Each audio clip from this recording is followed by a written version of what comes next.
Start with the Pledge of Allegiance. Pledge of allegiance to the flag of the United States of America, to the republic which stands one nation, God, indivisible, with liberty. Thanks everybody for coming tonight. To a meeting. We've got a pretty good lineup tonight. We've got Shane Harris, right? Talking about the free parking Sunday initiative. We've got Miles from Raul Campillo's office. We've got Officer Sal talk about crime statistics. And we've also got a presenter. What was your name again? Sorry? What was your name? Yeah, my name is Paula. Yeah, Paula, and she's going to be talking about what's the name of the program? It's fall prevention. Fall prevention. Okay. So before we get into all that, I just wanted to do a quick check in with everybody. Glad everybody's here. It's budget season, so everybody looking for your inboxes. Make sure you sign up to all the stuff throughout the city. Right now, I think it's May 5th, 6 p.m. There's going to be a public meeting on the budget. I encourage everybody to attend, get informed. As the documents appear on the online, kind of go through them, get some questions. Let's go to this thing, ask some good questions, and hopefully we can influence our decision makers here at the city to have a better budget for 2026. Also, one of the things I want to bring up, we've had a bunch of presenters here the last few months about the track program. So we should see some mailers in April it says sometime between March and May. So I think we're guessing it's going to be on April. Please take action if you're interested in getting involved in this matter. Basically, the ballot's going to say, do you support the measure? I think Measure B, right? That was passed last year. That basically says that the city can charge us for trash pickup. If you guys have strong feelings on that, check your mail and send back the ballot with your response to that. Other than that, I encourage everybody to keep showing up to the meetings, sign up to a mailer. Definitely go to our website at serramesa.org, sign up for the Observer. serramesa.org, there's a great section of the email, or excuse me, section of the website called Hot Topics. We list all of our hot topics on there. Sand Rock, the Ruffin Canyon Trail update, anything with the budget we'll post. We try to gather up all the hot topics from the whole community, gather it up in one location and post it out so everybody can see. Join our mailing group. I think we're close to 2,000 folks or so on the mailer now. So we're just going to try to keep growing that and encourage more and more folks to show up. With all that said, Officer Sal. All right, well, good evening, everybody. Like I said, usually I do all the crime stats for you guys, but I didn't have time today. I just cleared from the shooting that we had earlier. But I will provide to our president here and he can just distribute it out. If not, also, you guys can email me. I believe you have cards. I can send them to you guys directly too. So if you have any questions about certain crime that's occurring and that you just want to find out, by all means hit me up and we can discuss it. Not a big deal. Like I said, I wish I had a lot more information to share right now, but I'm a little bit short on information. But if you have any questions, of course, I always open it up to you guys. So if you do have questions, please let me know. And what is the app for people that need to file a complaint or anything that's concerning Officer Sal? So the Get It Done app, is that the one you're referring to? So it's actually, the numbers have gotten better for Get It Done. So what the police department started doing, all the our academy graduates, as soon as they're done with phase training, instead of just sending them to the commands, they're actually sending them to NPD, or which is Neighborhood Policing Division. And now for 4 months, they're able to concentrate on trying to get all these Get It Done app complaints throughout the city, which is great, obviously, because they're young, they're just getting it out there, so it's good, and it's good training for them anyways too. So that's one of the ways that we're trying to lessen the time that it takes to respond to Get It Done apps. I also get It Done apps myself, from extra requests for extra patrols, obviously things dealing with our own house. And I used to get it done at myself to try to pinpoint areas, and if I could go take care of it myself, I go take care of it myself. Yes. In LA Gardens too? So, my partner, Robert Rayner, he's in LI Gardens, that's his area. However, nonetheless, I'm still a community relations officer. We cover each other's areas if we're not here for whatever reason. So if you can still get a hold of me, and then I'll just, put you in contact with, Park if you live in LI Gardens. Now, I've had a friend that got attacked at the bonds over there in LA Gardens. Okay. Yes. And, she had to go to the hospital, it's pretty bad, and she had to defend herself, and that person that attacked her was an unhoused Okay. female that was very strong. My friend Aubrey was doing nothing, she was just shopping for her kids. Yeah. And bonds apparently cannot block her from coming in, they said, oh, she comes in all the time. I mean, there's gotta be something that, I mean. So- Too, it's really, I mean, and then she got released the next day. So obviously it depends on what the charges were. If it was just a misdemeanor, so that's probably could be one of the reasons she's out the next day. If it's felonious in style, or if it was felonious, they usually would be held a little bit longer. Of course, if they're able to post bail, which I'm sure if it's an unhoused, they probably wouldn't be able to. But if it was just a misdemeanor, like a simple assault, yeah, the next day it'd be when they would be out. So it's unfortunate. If she wants more information though, for whatever reason, send her my way, and I can still help her out however I can. Whether it's information about, so certain stores do have policies, especially a store, they can't really prevent anybody from coming in. But if it's somebody that's like that, that's a nuisance, we can get a hold of the store and help them figure out ways to, if that person's, always traffic, well, I shouldn't say always traffic pattern, it's only traffic pattern if the store says they're traffic pattern. So if they're not, if the store's willing to let them come on, there's very little we can do.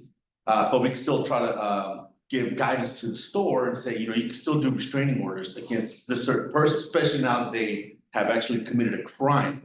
So sometimes stores don't realize they can do that. So we can advise them of that, and the restraining orders are pretty simple. They'll already have the information of who this person is. It's good for 90 days. Sometimes you can even extend it more if the person is known to be a nuisance in the area. They can even extend restraining orders. So that's something that's the easiest route we can go through to help out stores in situations like that. Any other questions? No problem. I believe everybody has my card, so please don't hesitate to reach out. I love coffee. All right. Take care. Thank you very much. But it's not till, you're not even. All right, okay, next on the agenda, Shane Harris, for the free parking meter on Sunday initiative. What's the exact name of your? Free parking. Keep free Sunday parking SD. I'll let him say it. Very good. Expected that. Well, it's first and foremost, I just want to thank you all for having me. I'm Shane Harris, the president, of the People's Association of Justice Advocates. We're a civil rights organization trying to fight to protect the people every day. And I want to thank Judy and your council for deciding to have me here. I've been speaking all across the city and talking to many of our councils across the city about this initiative, as well as just the overall concerns that we have regarding the budget deficit, the $250 million budget deficit that our city is facing. So thank you all for showing up and for being here and being active and being diligent, because that's the only way that we're going to move our city forward. So I'm going to talk a little bit about the Keep Free Sunday Parking Meters SD initiative. And I'll give these to you. I've got a bunch of these, so.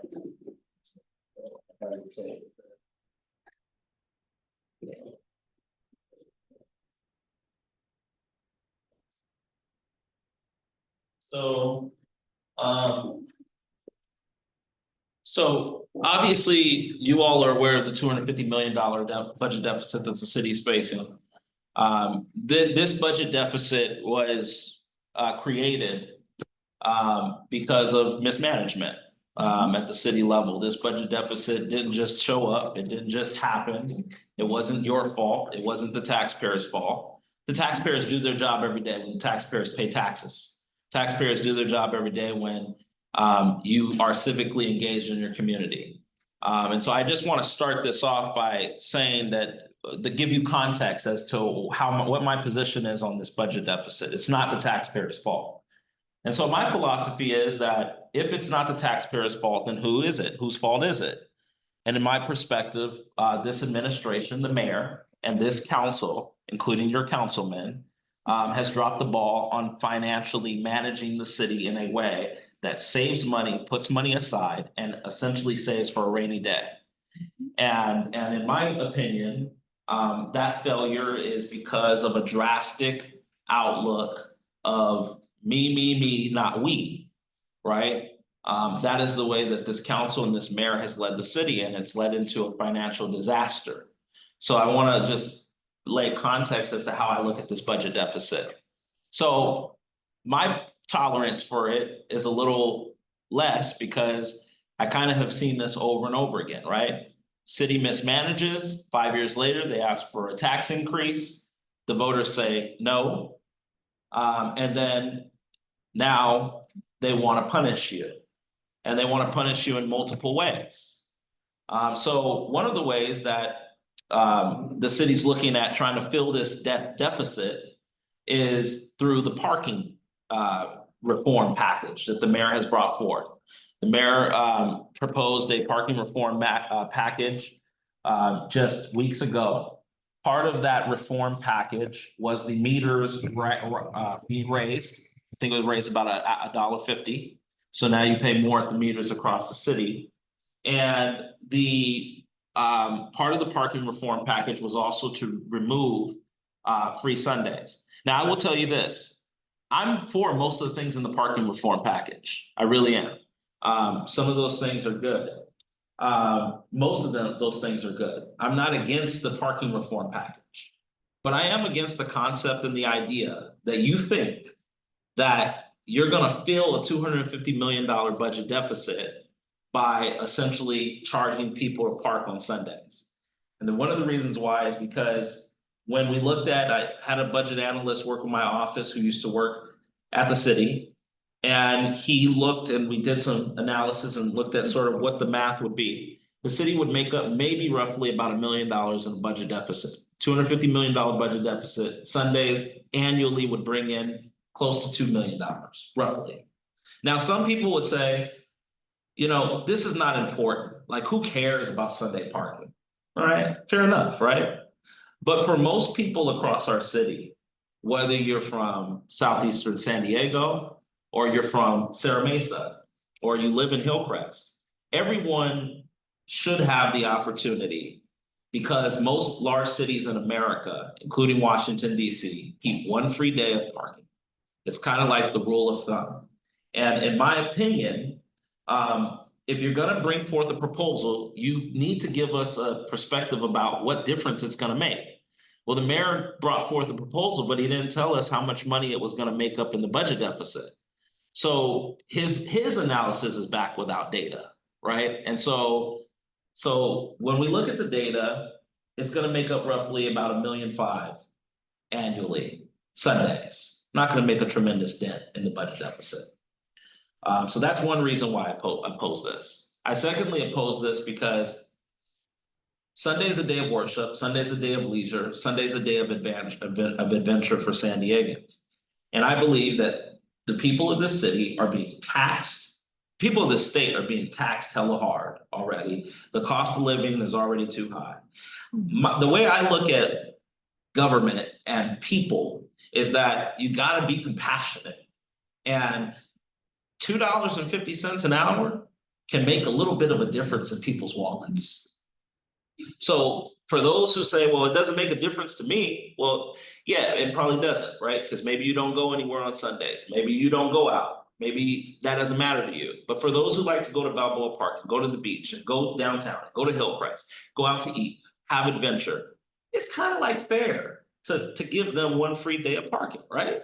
Mm-hmm. So I'm against this secondly, because I think it's an equity issue. I think that everyone's not able to access these populated, especially these areas where you're gonna go and you're gonna have to pay for meters. And thirdly, I'm against this because I don't think it's the people's responsibility to make up for this disastrous budget deficit that the city is responsible for getting us into. We misspent on 101 Ash Street, we misspent, I mean, I could go on and on and on and show you multiple people. I don't know why some of our residents live with like a deer in the headlights. They don't see the deficit and understand how to connect the two. You can't keep misspending and say, oh God, I can't pay my rent. Nobody does that, right? Nobody does that. So we got here because the city failed to manage the budget.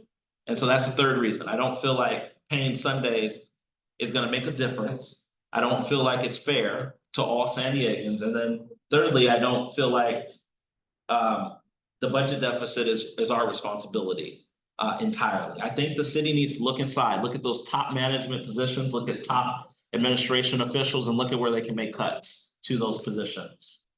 We're talking about an average of 200,000, 300,000 annually for some of these folks that are basically doing nothing. They're sitting in cush jobs downtown. So I think that they need to look inside, figure out how to cut. So last week, the transportation committee met.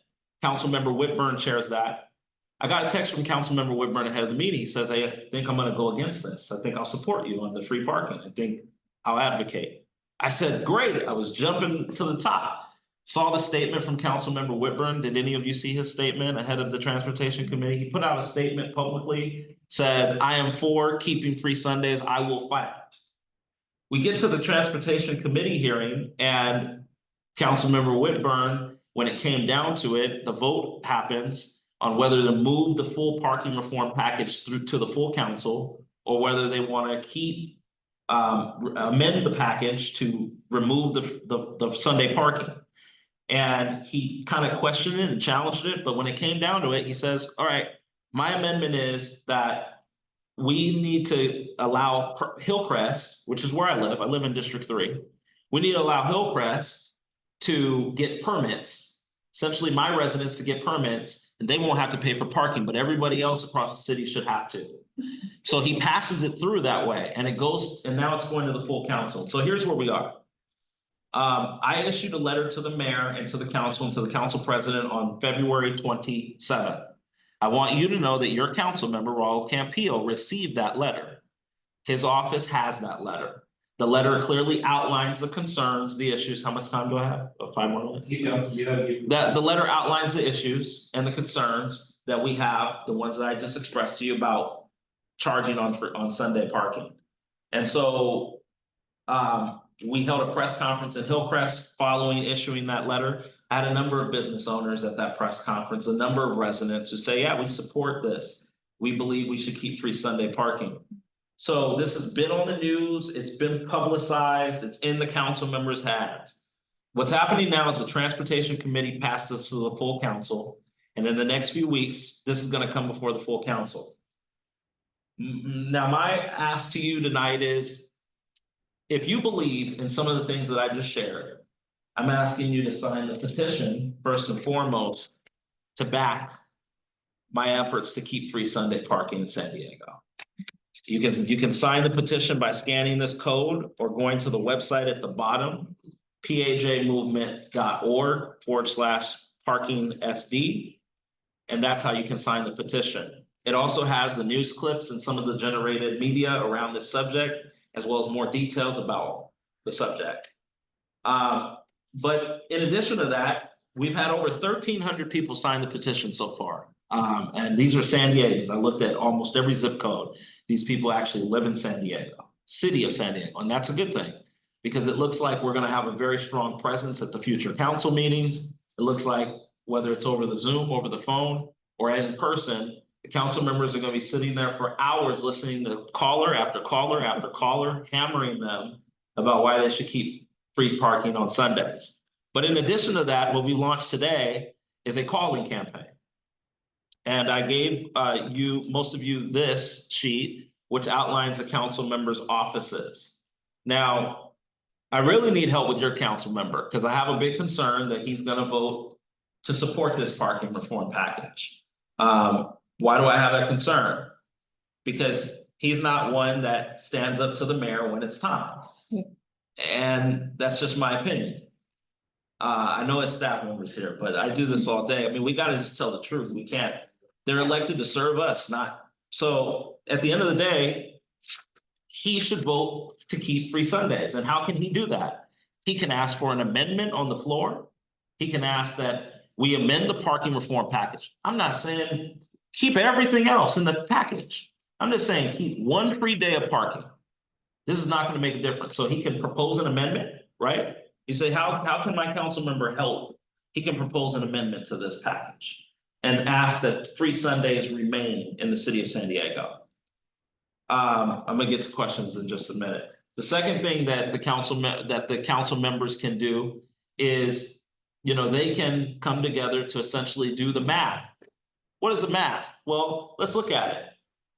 Why hasn't the mayor told us, okay, if we start charging for parking on Sundays, how much is it gonna cost to hire more parking police on Sundays in comparison to what we would get out of the meters? Nobody's asked that question. Why? They don't want you to ask those questions. They just want you to pay. Pay because you voted against the tax increase. Pay because, you know, we feel that you're responsible for fixing our budget deficit hole. And so my position is, this is a no-go for me. So I'm asking the council members in closing to amend this package. The one thing in here, everything else is fine. I don't have anything to do with it. People want to argue that they should have free parking at the beaches or free parking at Balboa Park. Everyone should have their own opinion. But on this issue, we should be all unified on keeping free Sundays. Like, this is basic logic, reason, and ration. Like, you can't keep harping the people. You can't keep taking money out of people's pockets and then promising that the money is going to go back into their community and it's really going into inflated budgets of administrative officials that you have at the top of the ladder at the city who are sitting on cush jobs doing much of nothing during the day while we are working our asses off to make a living. And you keep charging us more and more and more. So that's my position on this. And I'll take any questions at this time. Is there a way for you to send us this electronically so we can post it on social media? Mhm. And just try to get more people to sign your petition? Absolutely. If you go to pajmovement.org, the website, there's a flyer there. You can actually click on that flyer and it can save it. You could save it to your phone and then you could post it right on your Yeah. online. Any further questions? Where's the reform package? Can we see it at all, or is it? Yeah, so I mean, is there a website that we can see the complete reform? Because I'm worried about the parking at Balboa Park and the beaches too, and the bays. That's really, really, really sad that they would do that. do you know if that's anywhere on the It city? should be, if it came to the conversation, it should be, if you go to the committee page and then look up the agenda, it should be the proposal. So the agenda's out for it? For the committee, I don't know about the full council. From the committee, okay, so yes, what you can do is you can go to the city website. And go to the transportation committee and then look up the agenda from last week. And it's right there attached to do you guys go on the committee's websites and look up? You should, always do that because that's how we need to be prepared. Meeting minutes and all the documents they follow. So there's attachments there and it has the full parking reform package. So into the transportation committee. Where everyone approved it there. Everyone approved this parking reform package And that committee, and now it goes to council. to the full council. We don't know the date that it will go to the full council. Which is why we're asking you to hammer this calling list. We need people on the phones every day, blowing these guys up. I just got text messages from Councilmember Whitburn tonight and two other council members whose phones are blowing up. They're getting phone calls. And I want their lines plugged because they have to understand that you can't have disastrous spending and then just nickel and dime people every single time. Like, you gotta give people a break. And I don't care if you live in Serra Mesa or you live in San Ysidro. This city's not affordable for the middle class family. This city's not affordable for the common family. It's just not. Just not. And I've been here all my life, right? I've lived in other places. I know there's free parking days in Washington DC. It's on Sunday. I lived in Washington DC. I know that there's free parking days across the country. So for those who want to argue parking is a privilege, I've heard that. I've heard that in the last couple, you would never believe the things that I've heard. I just think that most people agree with this. And that's the message that we need to drive and send a clear message to to your council member that he's got a responsibility here for his residents. If you're going from Serra Mesa to Hillcrest or any of these areas and you have to pay for parking on Sunday, it's just an inconvenience. It just is. So I wanna, if there's. Everyone has been on the news saying that he totally supports free parking, but you're telling us that he only supports it for passes in Hillcrest now? He only So now, his Is he proposal going on the record on the air saying like lying, or did he just change his mind? is right here. I wish I can blow his text up. It's right here. I saw him on the news the other day and he Oh. was saying how he supports free parking. He said, of course. He didn't say anything about just Hillcrest or. No, that was the vote. So Transportation Committee voted last Thursday to advance the parking reform package, right? And that package was advanced with one amendment. Free parking permits for Hillcrest residents.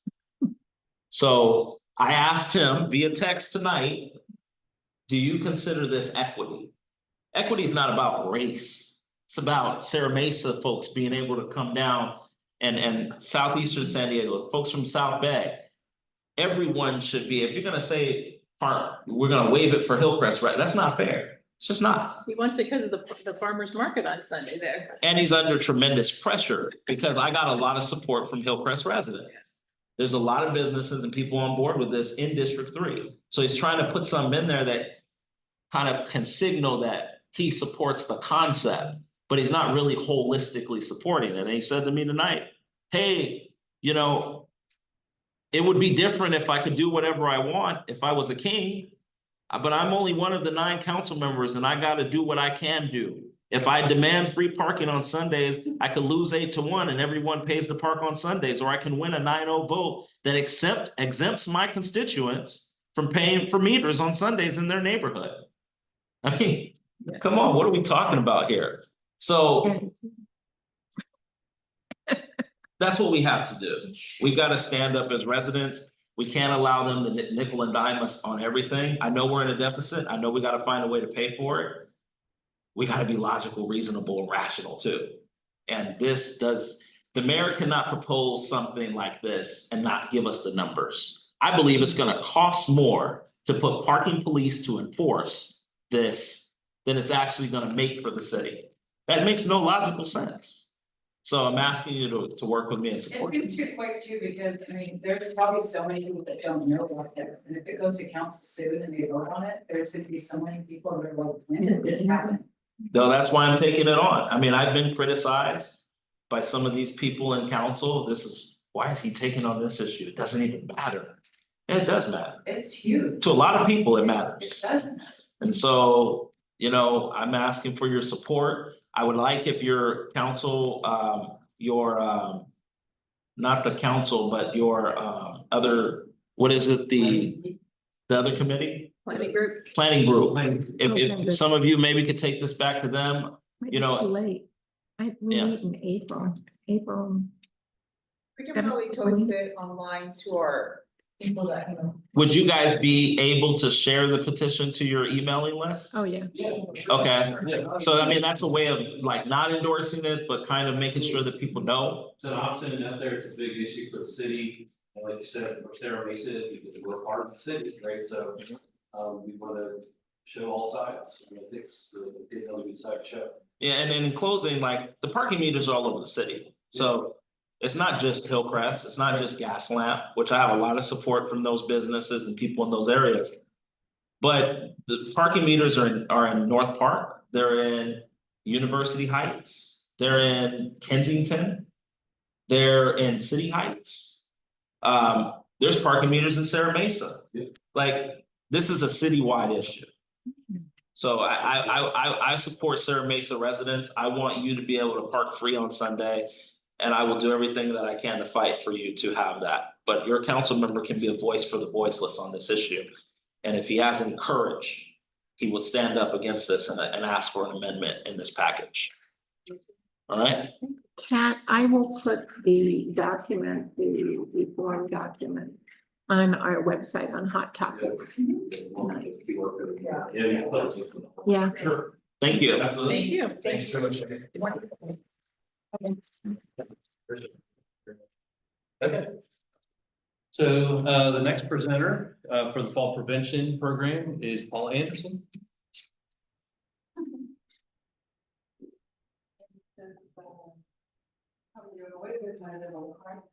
All right, no problem.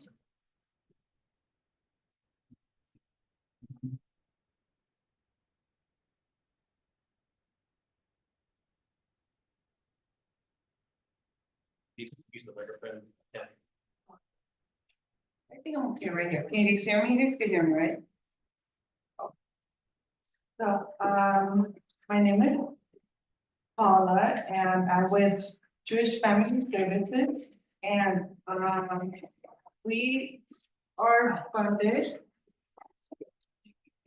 by the city of San Diego to promote a longer independence to our communities and safety.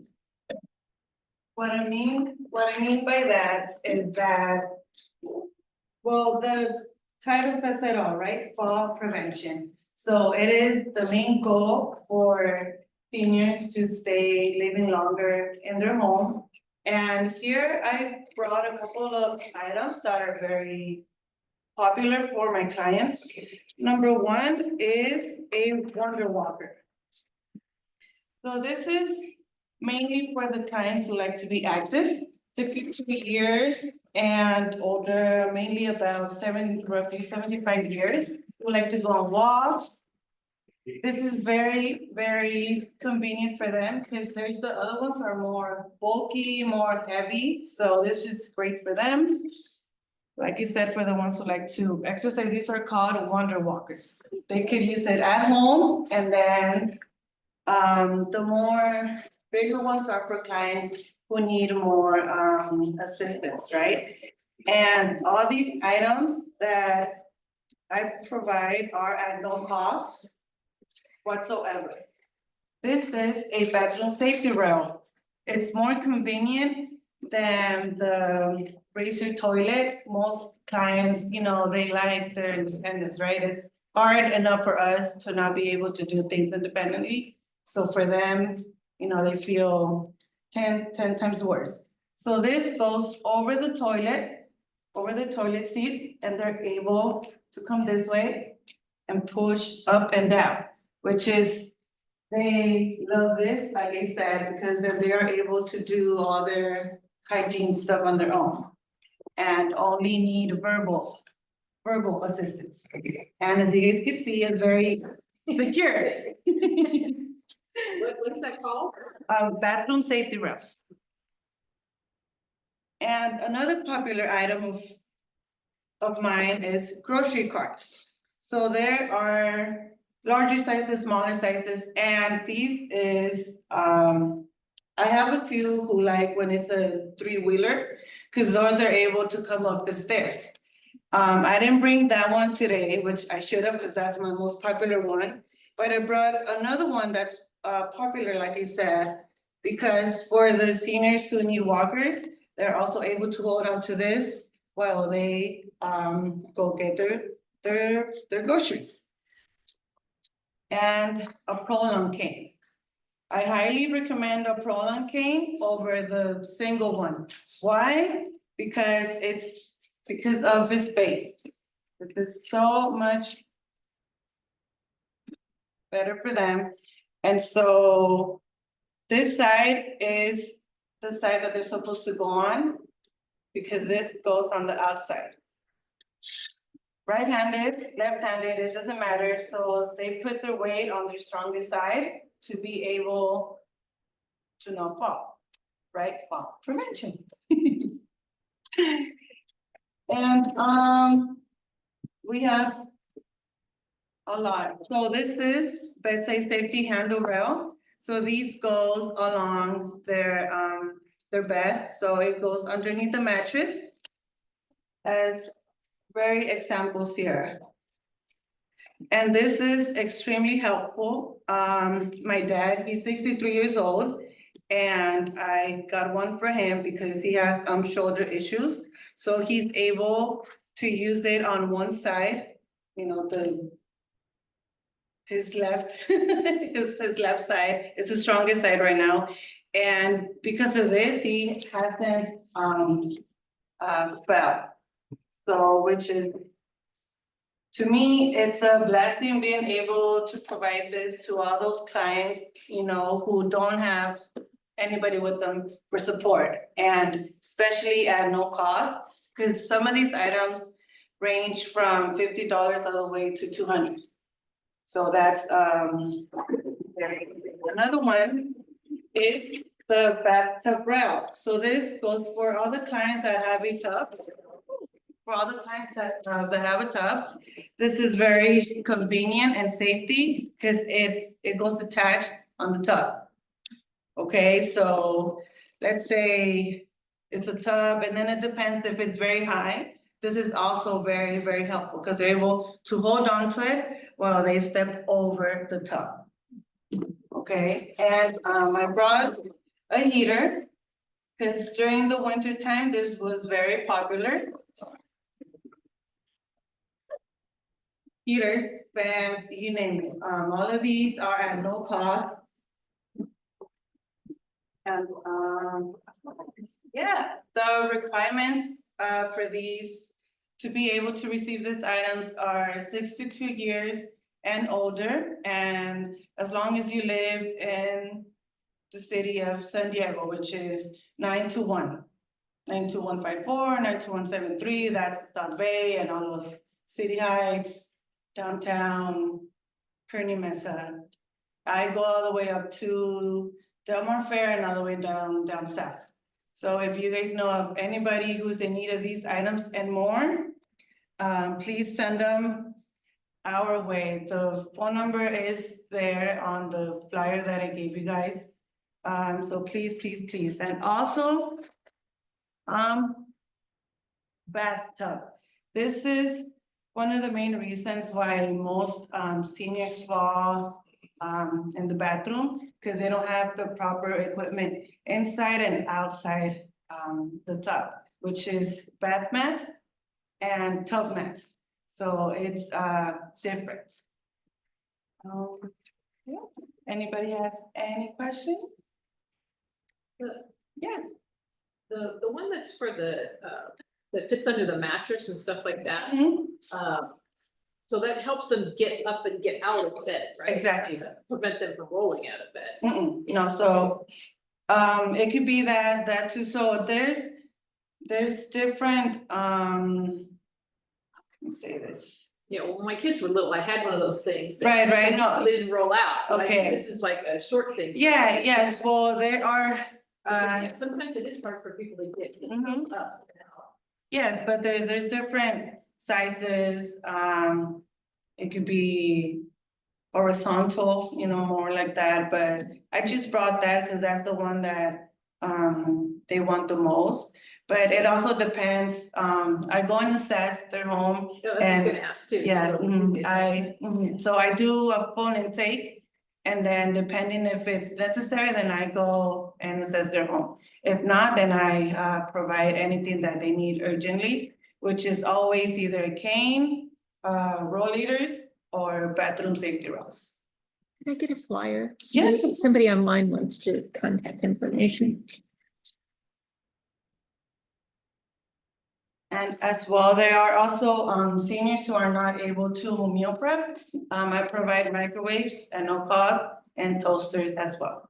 And nightlight for them. So anything that falls into the scope of fall prevention, I provide at no cost.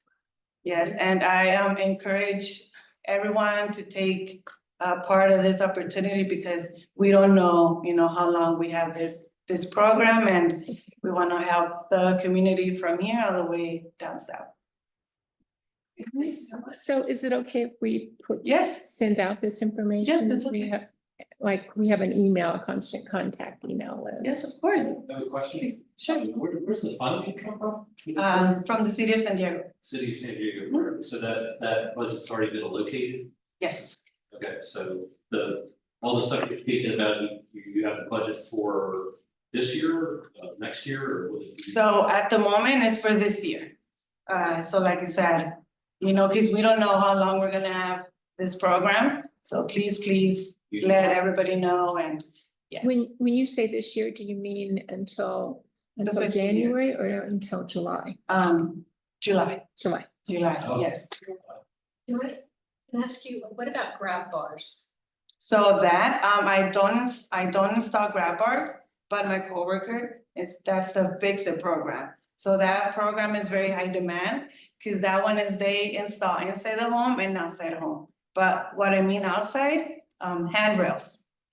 Going into the home, in the garage, outside, even, in their bedroom, in the bathroom, all of that. So that comes at no charge? Exactly. And is that one with the city or the JFS? Yes, JFS. Yeah. Flyer that you can send us on that one? So that one, you call the number there and you ask them to either send you to the fall prevention or the Fix It program. I mean, this number there. Yes, that's our access number. You're welcome. Awesome, thanks so much. You're welcome. Thank you for having me.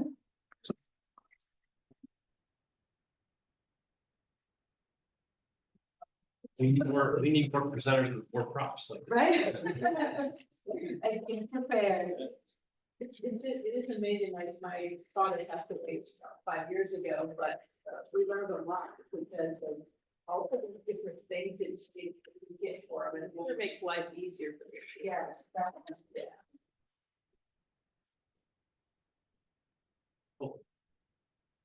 Okay, Miles, I think you're the only representative here, and I think we have one person online too that we're probably gonna. So Joe sent some questions before. Yeah, basically, just a bunch of folks have been asking me a bunch of questions, so I kind of compiled them and that's what I. Yeah, hopefully I can kind of address most of them, but a few of them, I'll just kind of go through them and see. So what cuts does your office support in regards to the budget? Kind of like Shane was saying, obviously, we're going through a huge budget deficit, so the city's looking at budget cuts, but right now we don't have anything concrete. It's just too soon in the process. We are taking feedback from the community. So if you think there's a program that you really want to keep in the budget, or maybe there's a program that you really want to take out of the budget, you think that should happen, please send it to me. I'm more than happy to share. I don't want to interrupt you, but. Yeah. I'm gonna not lose that point. Yeah. The budget was online in detail, I want to say like January. So like when I wrote the president's letter on Observer, I had like a link. Right. Well, that's gone now. Is it because it's still in progress? Yeah, it's still in progress. I can't really speak to, because I believe the one you're talking about is on probably the mayor's. Yeah, the page. mayor, but it had Yeah, all the. so it representatives. goes to the mayor releases an initial budget, council goes over with its revisions, we release those revisions. I believe it's in May, Okay. and then it'll come back online again. So that's why it's coming up, but it's a bit too early in the process to really have any concrete details out there yet. But you'll know when it comes back out. Let's see, next question was, is it possible to have hot teams and Caltrans work together for homeless issues? This is something that comes up quite a bit, actually, especially under the 8 freeways, the 15 things, areas like that. This already kind of happens already, hot teams in Caltrans. It's gotten better over the years with the processes, but it's under a department called the Neighborhood Policing Division now. So it works the same way as literally everything else. Like Sal was saying, get it done, most important app we have. Send that get it done report number to me. I will send it to the Neighborhood Policing Division, who contacts Caltrans. It's gonna take a little bit longer because Caltrans is just a huge mechanism of the state. But they do eventually, and they have cleared camps in the past. So it does work. I have seen it. What are the safe parking lot costs? I believe is that for the Jewish Family Services Yeah, that's A lot- folks were wondering with the cost, the one done by the state. Yeah, so if, I mean, that would probably be a better question for Jewish Family Services, but I'm pretty sure it's free. I think it's not free, or do you know? Wait, what's the question? So does it cost anything to park at the state parking lot? Oh, yeah. They do, yes, and I believe essentially we subsidize them, so it's a free service, So but the it's line free- to get in is incredible. The city, so it's the city budget item that. gets Yeah, that. Jewish Family Services operates most of their budget probably through the city funding, maybe some federal grants, state grants as well, but it's probably primarily most through But the. it's about two, cause at St. Columba, we provide food once a month to these different localities, except the one by stadium, because we Right. can't get in there very easily. Mhm. But a year ago, I think the city gives Jewish Family Services at least, I thought it was $2 million a year. Yeah, And some of it, like the one on Balboa across from 94th Aero Squadron, Mhm. they're only there at night. Mhm. And then the offices are there during the day, but they have to leave by a certain time. right, yeah, Security. yes, yep. But the one down by the stadium, I don't That's- know. That one was amended to be a 24-hour parking site. I know there are quite a few of them that do, and that one used to operate the same way, where you can only be there between, it was like the hours, it was like So basically evening to Yeah. sunrise. now it's 24 hours. Yeah. Yeah, And then there's another one on Rose Canyon, and those are mostly animals. mhm. So if you wanna find out how much funding Jewish Family Service is getting from the city of San Diego, where would we go, Miles, for that? I mean, I can probably ask the policy team, and I mean, it would just take research. I mean. Typically, I mean, you could just go into the budget. So for fiscal year 26, you could just go into what was allocated towards, you probably just control F, type in Jewish Family Services, and it will probably come up that way. But it's just it's just a lot of reading. You just gotta kind of go through the budget. And probably I haven't spoken to their liaison in quite some time, but they do have a liaison that corresponds with city government, state officials, federal officials.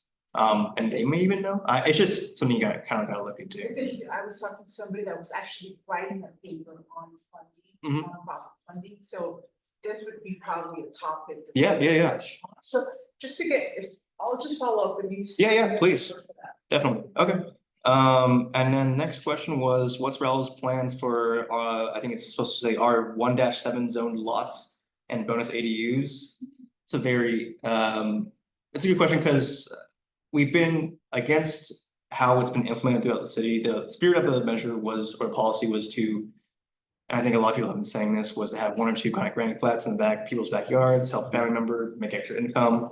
But what you're seeing, especially what was brought up at council the other week, was in Encanto, you're getting 40-unit, basically apartment complexes. And even in areas like Luna Vista, you're getting, I was just out in the community where there's like a 12-unit complex going up on someone's property. So you get things like that, and that's not what we want, at least from our stance in the office. I think most of the council agrees, or if not all, the entire council.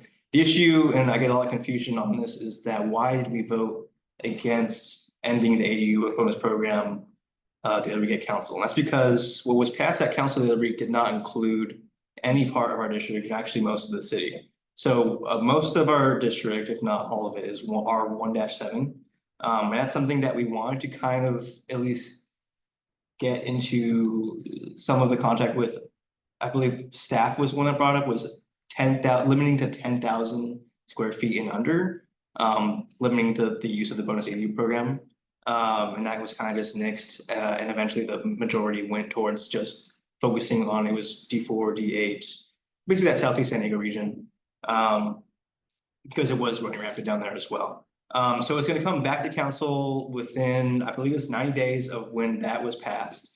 And we're still working on trying to help our district as well. So it's something that's still in the works. I don't have any concrete details on where that's at currently, because we still need to wait and see what staff brings back. And that would be a land use question. The mayor just sent out an email about the ADU. Mhm. Yeah, So it looks like they're looking for more public input.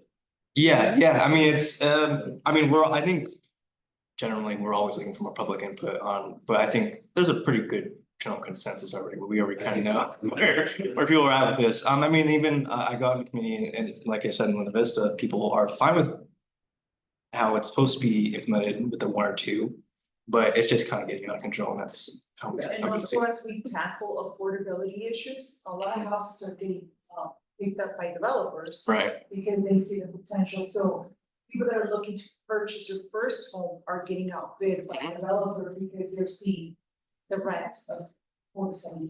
yeah, So exactly, that's like, you know. It's caused other issues for families looking to buy a house. yeah, I mean, it's definitely, yeah, It's for. I agree. Yeah, next question was, any plans for a dog park in Serra Mesa? We have been looking at, we've across the district for a dog park. I was actually a few months ago out here because someone had let park staff know that they wanted a dog park in Serra Mesa. So they went through the whole evaluation process and they found that Murray Ridge Park had some good open space. It's not something that we have any concrete plans for right now, but we're looking at right now, Linda Vista, we're looking at getting a dog park there as well, same as in Serra Mesa, but always looking for community feedback. If Murray Ridge is not something that you want to see there, let me know.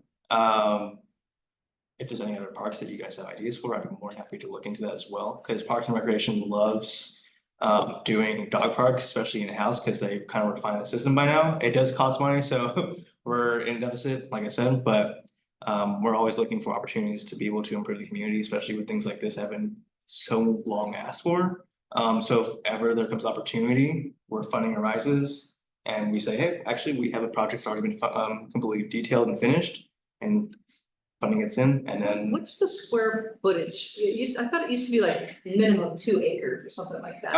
no, I mean, I believe the site, I can't remember the exact square footage for the Murray Ridge one, but the one in Linda Vista was definitely under 2 acres. Okay. And the one in Murray Ridge was even smaller than that, because they wanted to do kind of like a long run version of it, of a dog park instead of like a wide open area. Yeah.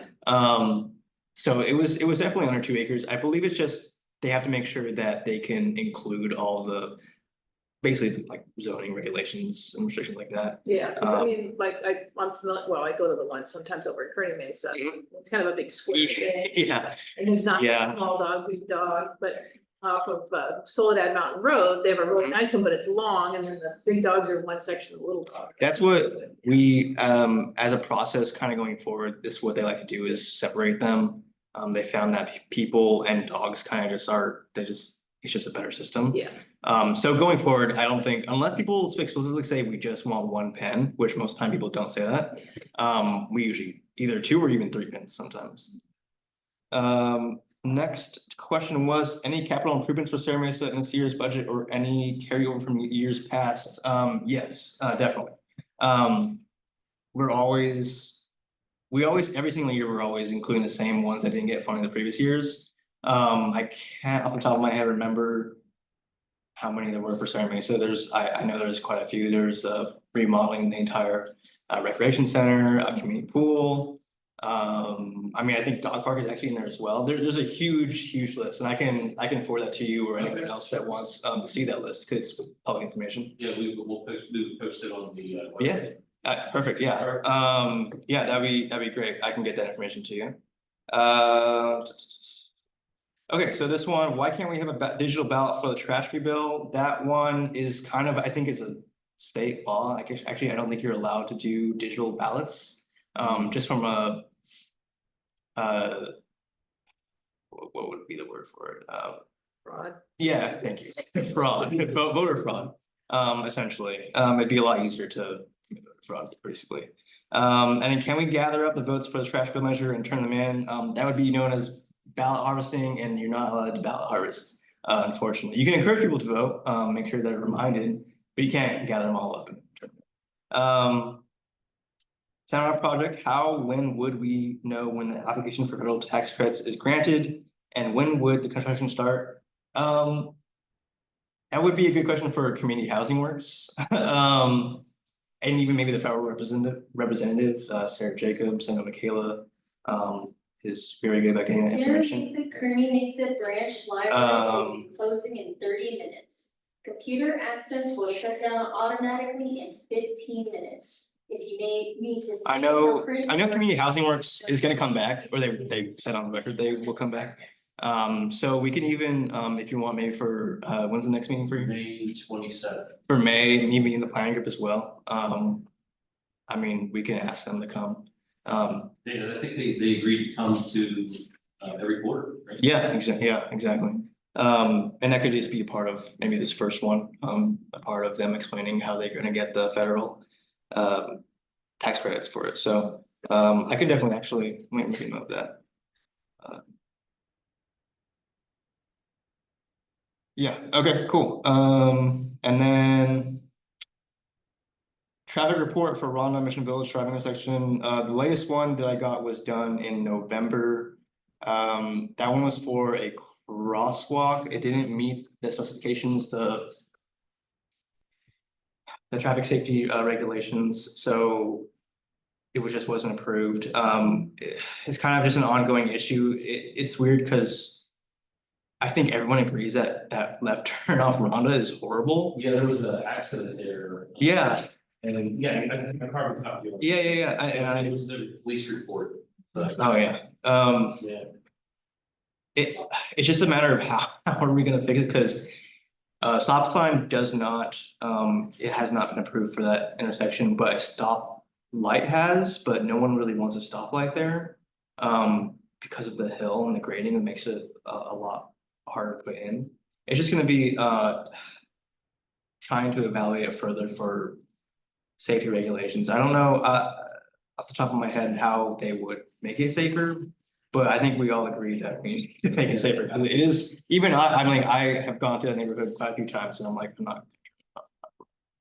It's really, it's scary. There was a crosswalk there. Did or. Yeah, you can't go across it. Yeah. Very well, just people zooming up there Yeah. trying to 40, cut you 45 off, miles an so hour. you're behind them, not in front of them. Yeah. Yeah, it's like kamikaze type stuff going with that hill. Mhm. I would not want to cross that street. Yeah, I I think would it, go the next block across. That's- yeah. that's what I've done. I think at this point, it's kind of just. I have actually already made an open question to engineers in the traffic transportation division.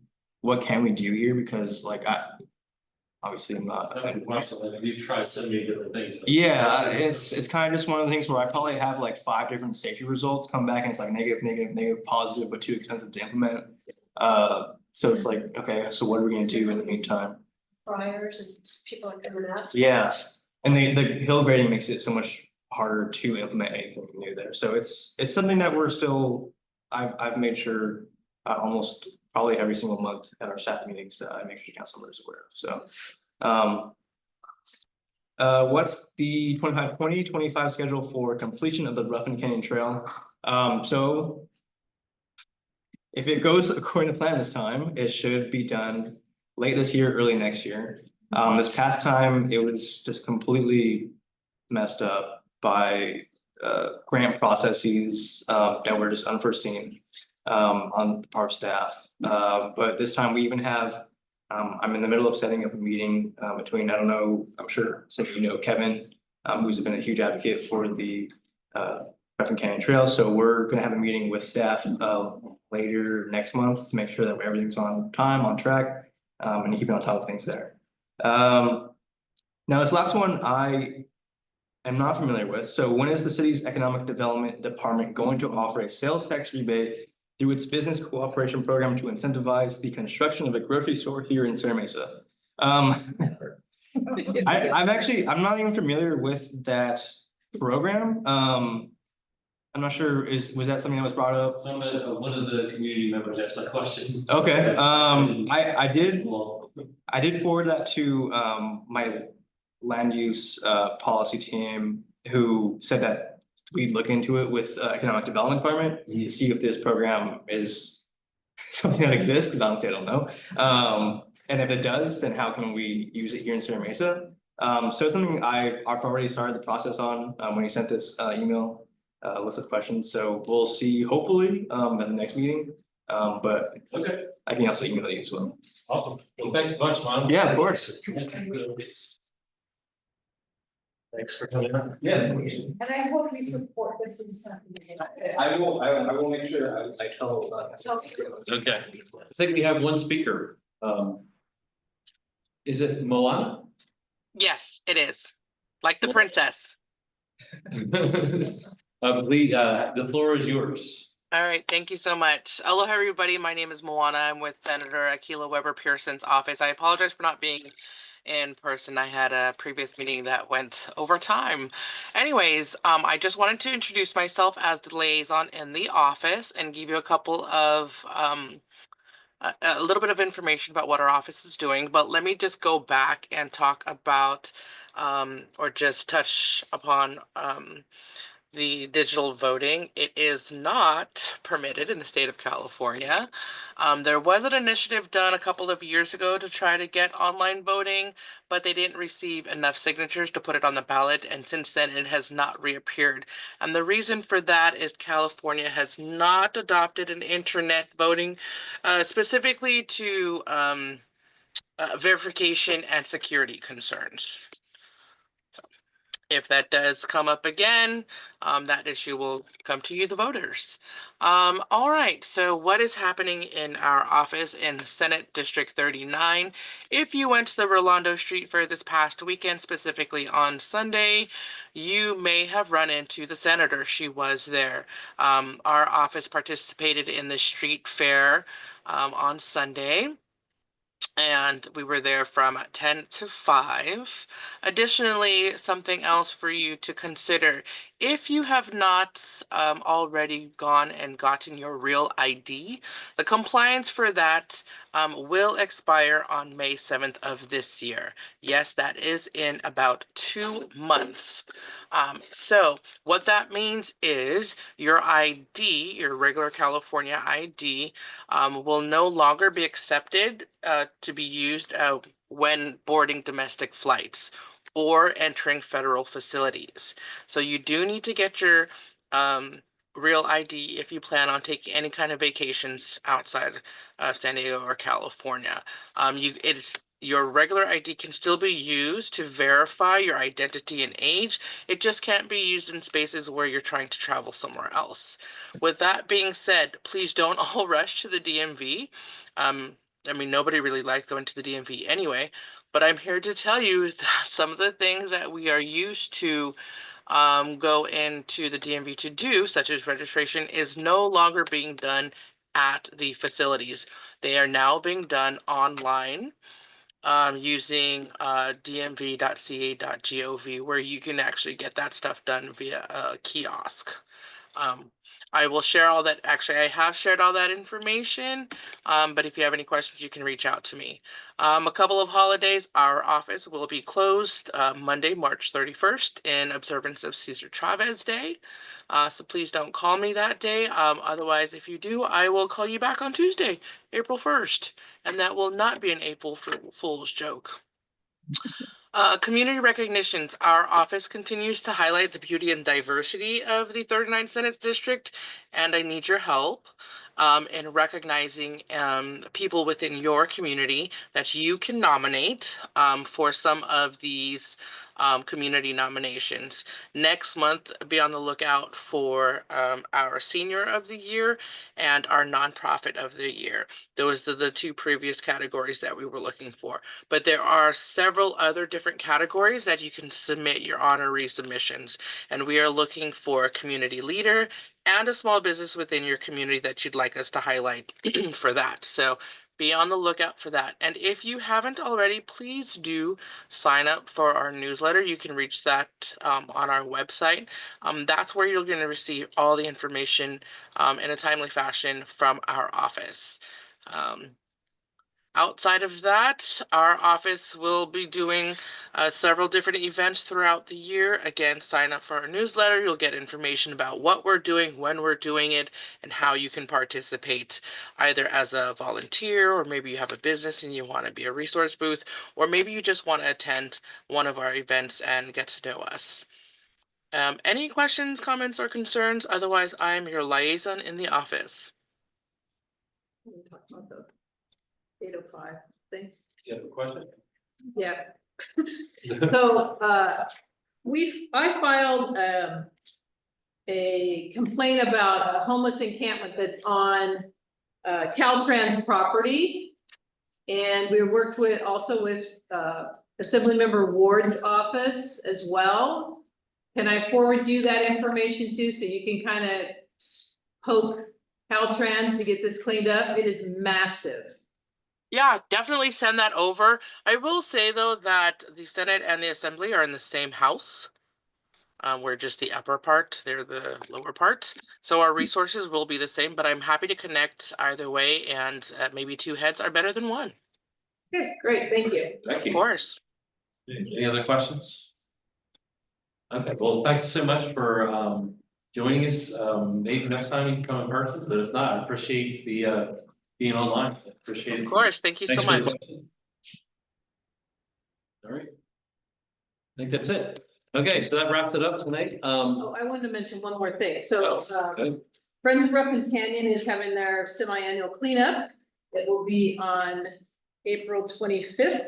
And we're gonna be down at the rec center, and we'll be cleaning up the canyon here, removing non-native invasives, trash, any of that kind of stuff. So you're all invited to come. 9 a.m. we'll get together. Okay. And I'd like to add something to events as well. Okay. On April 22nd, here at the library, there's gonna be some estate planning seminars with, hosted by your local realtor, David Hussein, and a team of attorneys that he works with. That last time they had a meeting here, it was very successful, it was full house. For people listening that are interested to attend, that's just a great way to start planning, your estate. And we'll post that on the newsletter. Yeah. So please subscribe to our newsletter, come to our website, come to the meetings, May 27th, Tuesday, 6:30, same place, same time, virtually, in person. I'll see you next time.